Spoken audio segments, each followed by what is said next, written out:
Assalamualaikum warahmatullahi wabarakatuh. Saya Yamul Mafiro dari Ilmu Administrasi Bisnis Universitas Brawijaya. Dengan adanya pandemi COVID-19 ini, tentu banyak dampak yang kita rasakan. Nah, untuk kali ini saya akan bahas mengenai dampak dari bidang ekonomi. Yakni apa saja sih pengaruh dari COVID-19 ini terhadap praktek bisnis internasional. Ketidakstabilan ekonomi dan keuangan global yang ditimbulkan oleh COVID-19 kini sudah menyebar ke berbagai negara dan telah mempengaruhi berbagai lini sektor perekonomian dunia. Berdasarkan konferensi pers Kementerian Bidang Perekonomian dan Kementerian Perdagangan tentang strategi ekspor dan impor, pemerintah Indonesia mengeluarkan kebijakan bahwa pemerintah akan menyederhanakan aturan larangan pembatasan atau tata niaga terkait ekspor, mulai dari aturan sistem verifikasi dan legalitas kayu, health certificate, dan surat keterangan asal. Kemudian pemerintah akan melakukan pengurangan larangan pembatasan tata niaga terhadap impor, terutama impor bahan baku, yang tujuannya supaya tidak terkendala di dalam proses impornya.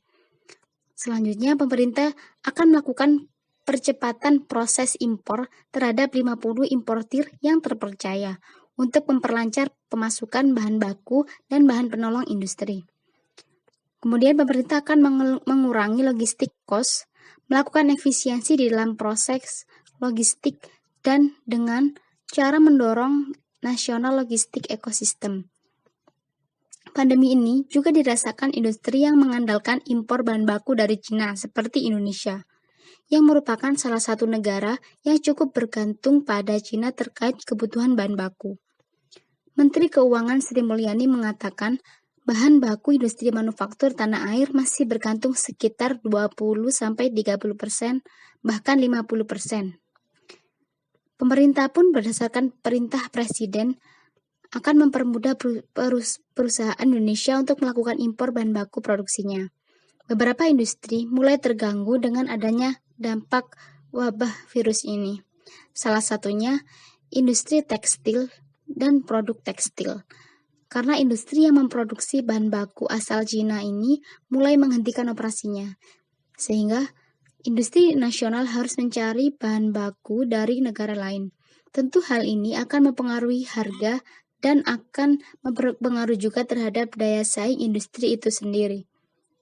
Perubahan juga terjadi dalam tren pembelian yang beralih ke online.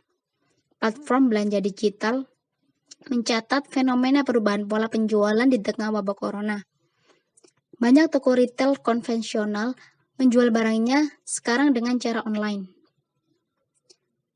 Dalam platform seperti Tokopedia, COO Melissa menjelaskan bahwa dalam penjualannya kini peningkatannya lebih tinggi, khususnya dalam penjualan yang menjajakan kebutuhan kesehatan dan personal care. Untuk transaksi dalam kategori kesehatan dan personal care ini meningkat 3 kali lipat, bahkan khusus penjualan dalam masker meningkat 200 kali lipat. Dalam pandemi ini, orang dulu belanja elektronik, fashion, dan beauty, sekarang beralih ke kesehatan dan personal care. Di sisi lain, tak hanya toko kesehatan dan personal care saja yang bergabung dalam platform ini. Penjualan di toko makanan dan minuman pun juga mengalami peningkatan. Mereka banyak yang menjual produk seperti jamu, rempah-rempah, dan minuman kesehatan untuk menambah daya tahan tubuh. Dan restoran kini juga tidak lagi menjual hot food, tetapi beralih ke kemasan instan, dan banyak juga penjual kopi yang menjual dengan kemasan literan. Terima kasih atas perhatiannya.